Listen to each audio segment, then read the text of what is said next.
नमः शिवाय प्यारे साथियों, स्वागत है आपका फिर से एक बार हमारे चैनल वर्ल्ड ऑफ हैप्पीनेस में। तो दोस्तों, आज हम सूर्य के ऊपर बात करने वाले हैं।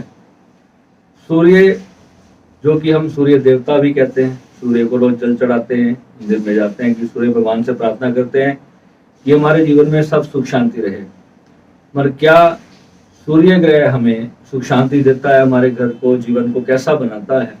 आज अपनी कुंडली से देखेंगे कि सूर्य के दुष्प्रभाव क्या क्या हैं। जो डॉक्टर होते हैं वो सूर्य के लिए क्या इलाज करते हैं। अगर आप किसी डॉक्टर के पास जा करके उन्हें कहें कि मेरी कुंडली में सूर्य खराब है, जैसे कि आपकी कुंडली में छठे घर में, आठवें घर में या 12वें घर में आपका सूर्य पड़ा हुआ है, तो आप डॉक्टर के पास जाकर के कहें कि मेरी कुंडली में ना सूर्य खराब है, डॉक्टर साहब इसको ठीक कर दो, तो डॉक्टर हैरान हो जाएगा। डॉक्टर कहेगा भाई मैं कोई एस्ट्रोलॉजर नहीं हूं, मैं कैसे इसको ठीक कर दूंगा। मगर आप उसी डॉक्टर को कहना कि मेरी ना बोन्स में पेन है, मेरी हड्डियों में दर्द रहता है, मेरे शरीर में पेन्स रहती हैं, मेरी आंखें कमजोर हो रही हैं, मेरे बाल वाइट हो रहे हैं, तो वो आपको अपने आप बताएगा कि आपको ना विटामिन डी की कमी है। विटामिन डी कौन देता है आपको? जब भी आपको विटामिन डी की कमी होगी ना, तो डॉक्टर मेडिसिन के साथ साथ आपको एक चीज जरूर बोलेंगे कि रोज सुबह जाकर के ना आधा एक घंटा धूप में बैठना शुरू करो, क्योंकि धूप में नहीं बैठोगे तो विटामिन डी कम हो जाएगा, यानी कि सूर्य खराब हो जाएगा, सूर्य वीक हो जाएगा। जो लोग फ्लैट्स में रहते हैं, अंधेरे, जहां पर उनके घर में अंधेरा रहता है, सारा दिन जो लोग एयर कंडीशंस में रहते हैं या धूप में बिल्कुल भी नहीं निकलते, तो आज आप देखोगे कि लगभग 90% लोगों को जो है, जो लोग घरों में रहते हैं, ऑफिस में बैठे रहते हैं, उनको बैक पेन्स हैं, बॉडी में पेन्स हैं, हड्डियों में दर्द है, और 50-60 की आयु आते आते उनके घुटने तक रिप्लेस कराने की जरूरत पड़ जाती है। ये क्यों होता है? विटामिन डी कम हो रहा है शरीर में। और अगर बचपन से ही अगर किसी बच्चे की हड्डी जरा सी खेलने कूदने से, जरा सी चोट से भी टूटती है, तो उसका मतलब सिर्फ इतना ही है कि बच्चे के कुंडली में सूर्य कमजोर है। इसी कारण से उसकी जो हड्डियां हैं वो बलवान नहीं है, उसमें ताकत नहीं है, क्योंकि वो ग्रहों के प्रभाव से ही उसको वैसा शरीर प्राप्त हो रहा है। और सूर्य जो है हमारा शरीर के लिए इतना जरूरी प्लैनेट है। अगर हमारा शरीर स्वस्थ नहीं होता, उसके अंदर सबसे जरूरी हमें जो देखने वाला प्लैनेट है वो सूर्य है। वैसे तो हमारी हेल्थ पर प्रत्येक प्लैनेट का अलग अलग प्रभाव पड़ता है, क्योंकि इसलिए मैं कहता हूं कि जब आप पूरा डीप एनालिसिस कराते हो अपनी कुंडली का, तो एस्ट्रोलॉजर के ऊपर ही इस बात का पूरा निर्भर करता है कि वो कितनी मेहनत करता है आपकी कुंडली देखने में, वो कितने योगों को देखता है, क्या क्या प्रॉब्लम से वो ये चाहता है कि आपको ये प्रॉब्लम ना हो, तभी वो आपकी वो सारी प्रॉब्लम को फाइंड आउट करके आपको बताता है कि आपके साथ ये चीजें हो रही हैं, आपको इसको ठीक करना है। अब जैसे मान लो कि किसी का सूर्य जो है वो छठे घर में आ गया, तो वो बहुत सारी चीजों के लिए अच्छा भी है, मगर वो हेल्थ के लिए अच्छा नहीं है। वो आपको जो है बीमारियां कर देगा, आपको अलग अलग तरह की तकलीफें आने लग जाएंगी, मान प्रतिष्ठा की जो हानि है, ये सारी जो है वो सूर्य खराब होने के कारण होती है। जब भी सूर्य के ऊपर राहु की दृष्टि हो या शनि की दृष्टि हो, तो पिता पुत्र के साथ झगड़े हो जाते हैं। तो ये सारी जो प्रॉब्लम्स हैं, ये सन के खराब होने से होती है। जितने भी हमारी हड्डियां हैं हमारे शरीर की, ये सारी जो है, इसकी जो ताकत है ये सूर्य है, ये आपको समझना है। तो ऐसे बहुत सारे जो भाव होते हैं हमारी कुंडली में, 12 भाव होते हैं, हर जगह पे सूर्य जो है वो अलग परिणाम देता है। अगर किसी का पंचम भाव में सूर्य हो, तो ऐसा व्यक्ति जो है उसका पेट हमेशा, उसके पेट में बहुत ज्यादा गर्मी रहती है, पेट में डाइजेशन की उसको बहुत ज्यादा दिक्कत रहती है। अब जो सूर्य है यही हमारा अगर 8वें घर में पड़ा हो, तो 8वें घर में एस्ट्रोलॉजी के हिसाब से अगर देखेंगे, तो एस्ट्रोलॉजी उसको ये बताती है कि 8वें घर का जो सूर्य है वो अच्छा माना जाता है, क्योंकि वो धन भाव को देखता है।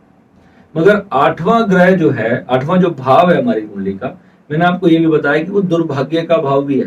लास्ट वीडियो में मैंने आपको बताया कि वो दुर्भाग्य का भाव भी है। वो जो है हमारी कुंडली में वो त्रिक भाव उसको बोलते हैं। तो 6, 8, 12 इन भावों में जो है कोई भी प्लेनेट आता है जो पाप ग्रह होता है, यहाँ पे अच्छा फल देता है। पाप ग्रह जो है उस भाव की चीजों को खत्म करने का काम करता है। तो जब सूर्य पाप ग्रह है, तो सूर्य गर्म ग्रह भी बोलते हैं हम इसको, कि जब आग कहीं जाएगी तो वो वहां पर सर्वनाश करेगी। यानी अगर वो दुर्भाग्य का भाव है, तो वो दुर्भाग्य को जला के नाश कर देगा। तो सूर्य अष्टम भाव में अच्छा माना जाता है, मगर यही सूर्य जब खराब राशि में हो, अपनी शत्रु राशि में हो, तो फिर सूर्य वहां पर खराब हो जाता है, या उसके ऊपर किसी और शनि राहु जैसे पाप ग्रह की दृष्टि आ जाएगी, तो फिर वहां पर भी सूर्य खराब हो गया। तो यहाँ पर हमें समझना क्या है कि सूर्य जब उच्च का होगा, बढ़िया होगा, अपनी स्वराशि होगा या मित्र राशि में होगा, तब वो किसी भी भाव में बैठा होगा तो वो आपको बेस्ट रिजल्ट उस भाव के देने वाला है। अब छठे घर में जो रोग ऋण और शत्रुओं का घर है, वहां पर अगर उच्च का ग्रह हो जाएगा, मैंने एक वीडियो में पहले भी बताया था कि पाप ग्रह जब भी प्रबल होगा, वो उच्च का है तो इसका मतलब क्या है कि वो ज्यादा शक्तिशाली है। पापी ग्रह अगर ज्यादा शक्तिशाली होगा तो वो ज्यादा नुकसान करेगा। लोग सोचते हैं कि ये बहुत अच्छा है, मगर आप उस पर्सन की जब कुंडली खोल के देखोगे, अपनी खुद की कुंडली खोल के देखोगे, तो आपको उसके रिजल्ट्स नेगेटिव आ रहे होंगे। आप में से जितने भी लोगों को चश्मा लगा हुआ है ना, आप देखो कि आपका सूर्य किस घर में बैठा है। आपको मेरी बात पर पूरा यकीन हो जाएगा कि ये कोई अंधविश्वास नहीं है। जो भी प्लैनेट जिस भी चीज से निर्धारित होता है, जैसे सेकंड भाव और हमारा जो कुंडली का 12वां भाव है, ये हमारा दोनों लेफ्ट और राइट हमारी आइस का भाव है। अगर इन दोनों भावों में जब भी कोई पाप ग्रह बैठेगा तो आप देख लेना कि आपकी लेफ्ट आई या राइट आई की वजह से आपको चश्मा लग जाएगा।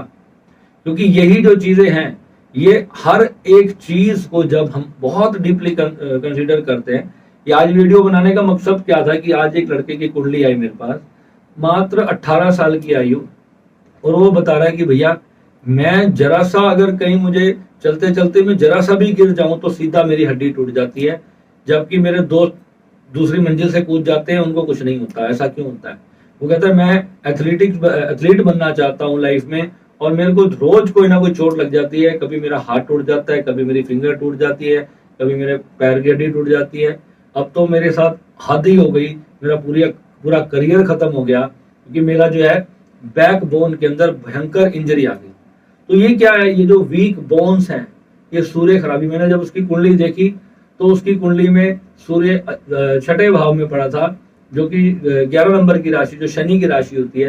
तो सूर्य शनि जो है वो शत्रु है, तो सूर्य अपनी शत्रु की राशि में था, और वहीं पर उसके ऊपर राहु की भी दृष्टि थी। तो जब ये चीजें जब योग बनाती हैं इस प्रकार की, और मंगल की भी दृष्टि सूर्य के लिए अच्छी नहीं है। हालांकि सूर्य मंगल जो है वो एक तरह से समग्रह भी मानते हैं, कई लोग इसको मित्र ग्रह भी मानते हैं। हालांकि अगर ये युति संबंध बनाए तो बहुत अच्छा फल भी देते हैं। अगर सूर्य वहां पर उच्च होकर के बैठा हो, या सिंह राशि में हो, अपनी मित्र राशि में हो, तो ऐसे योगों में सूर्य बहुत ही अच्छा फल दे जाता है। मगर जब भी सूर्य राहु का कम्बशन जहां भी बनेगा, तो ये आग में डीजल पेट्रोल डालने का काम हो जाता है, यानी कि वो भाव पूरी तरह से नाश हो जाता है। तो अगर हमारी किसी भी कुंडली में अगर इस प्रकार का योग है, तो वहां पर हमारी बोन्स को सबसे ज्यादा वो इफेक्ट करेगा, हमारी हेल्थ को।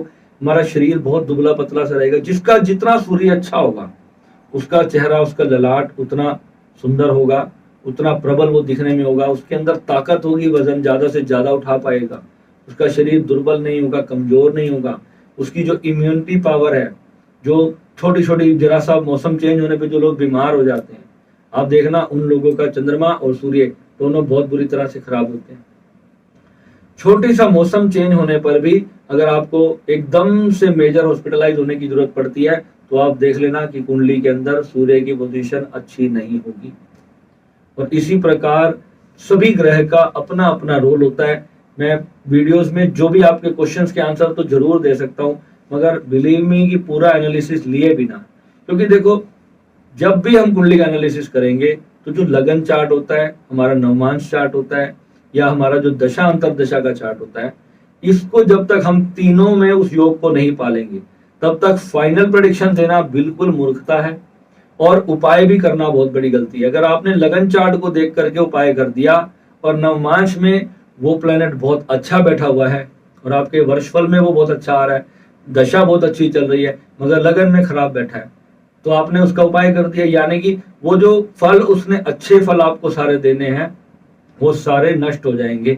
ऐसे जगह पे जब प्लैनेट आता है, तो ग्रह को शुभ करने का उपाय करना होता है, ना कि उसकी पावर को शांत करने का। क्योंकि अगर आप राहु जैसे प्लैनेट को लोग शांत करने के लिए राहु का जप शुरू कर देते हैं। राहु का जप केवल तभी करना है जब आपको राहु को पूरी तरह से नष्ट करना है उस पूरे ईयर के लिए। राहु जितना आपको दे सकता है ना, वो कोई और प्लेनेट नहीं दे सकता, ये ध्यान रखना। आपकी सारी इंटेलिजेंस राहु है। मैं बार बार आपको कहता हूँ, राहु जिस भी कुंडली में द बेस्ट राहु बैठा होगा, वो व्यक्ति उतनी ज्यादा लाइफ में सक्सेस प्राप्त करते हैं।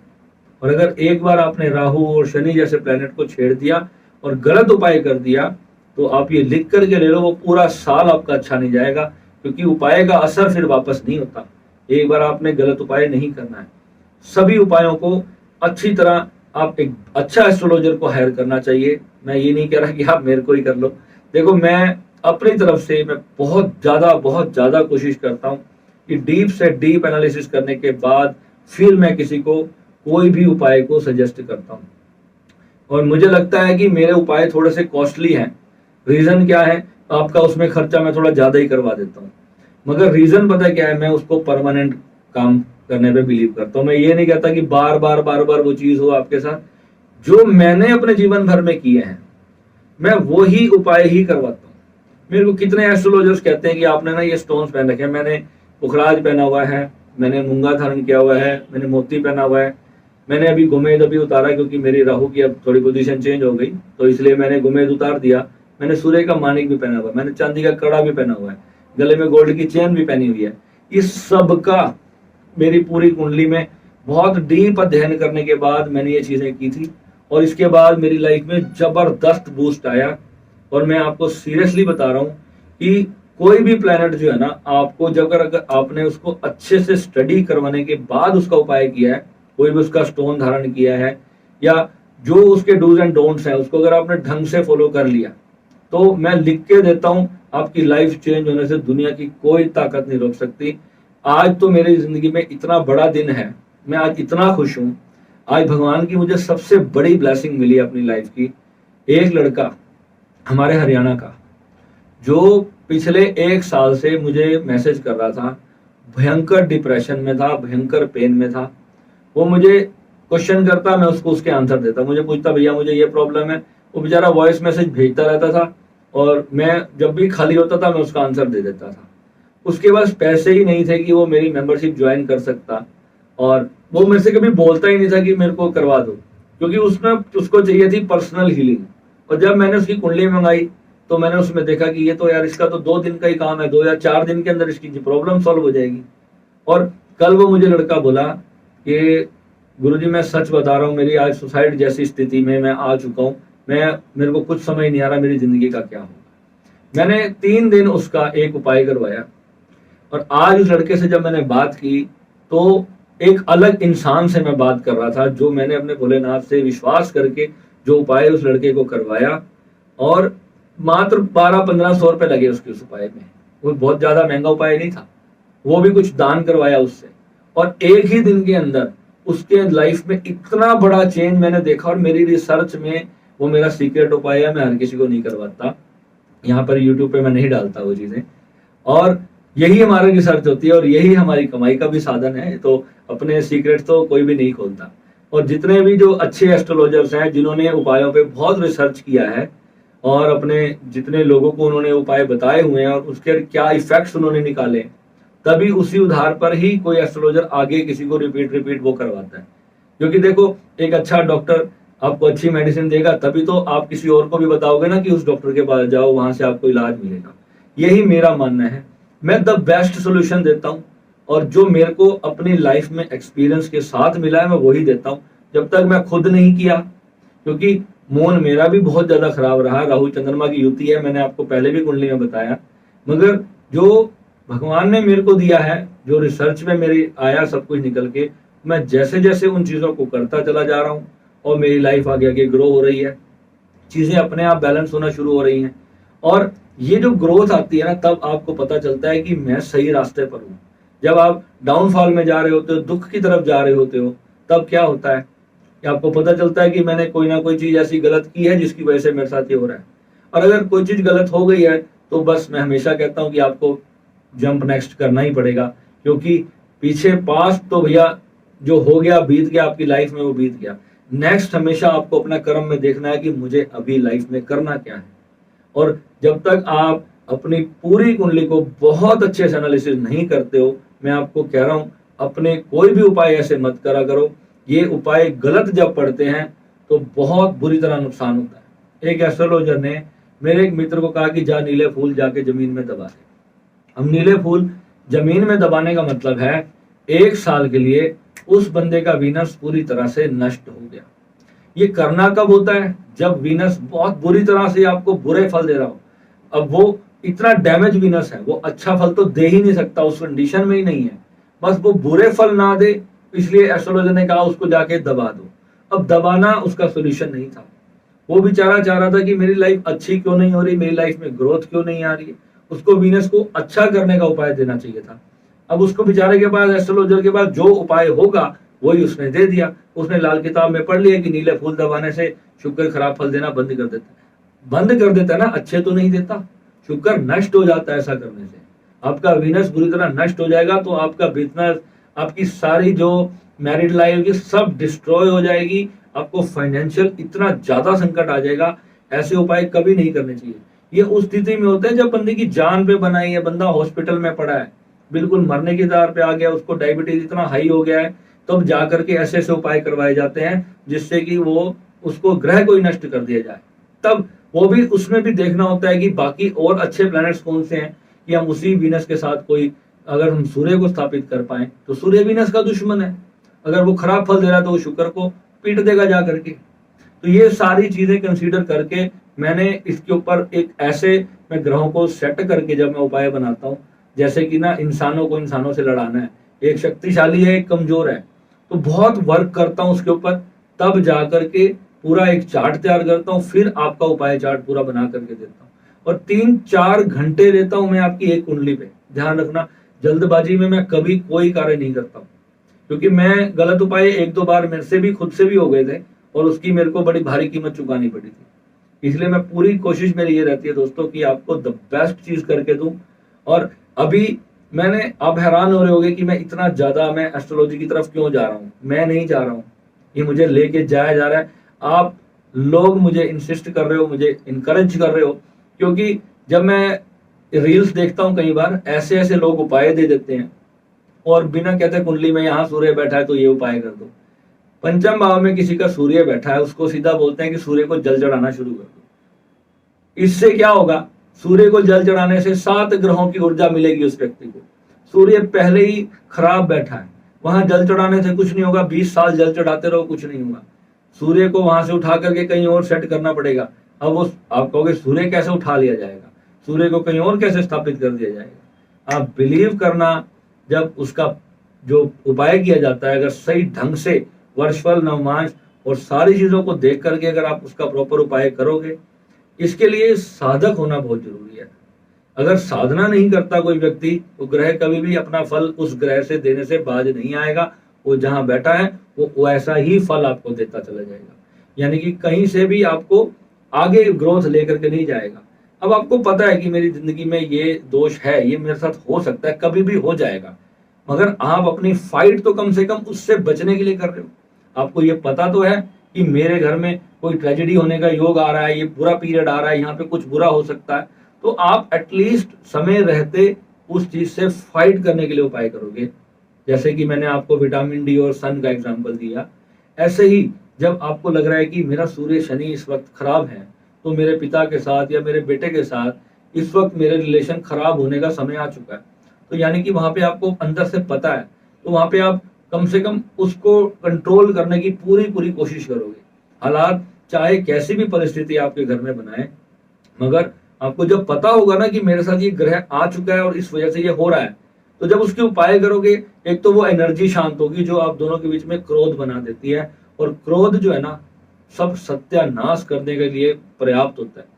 क्रोध हमारे हाथ में नहीं होता, आपको ये बिलीव करना, क्रोध आपके हाथ में है ही नहीं। क्रोध जब आता है, करने के बाद ही इंसान को पता लगता है कि मैंने गुस्से में ये बोल दिया था, आज मुझे उसकी भारी कीमत चुकानी पड़ रही है, और बाद में सिवाय पछताने के इंसान के हाथ में कुछ नहीं आता।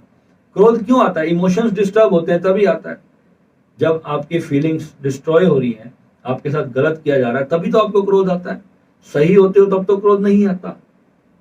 तो गलत होने पर भी, सही होने पर भी जब कोई आपको दुखाता है, तो पता है कौन सा प्लेनेट खराब होता है?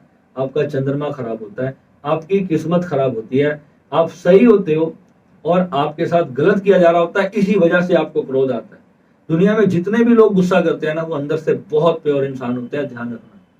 क्योंकि जो चालाक व्यक्ति होगा ना, वो कभी क्रोध नहीं करता।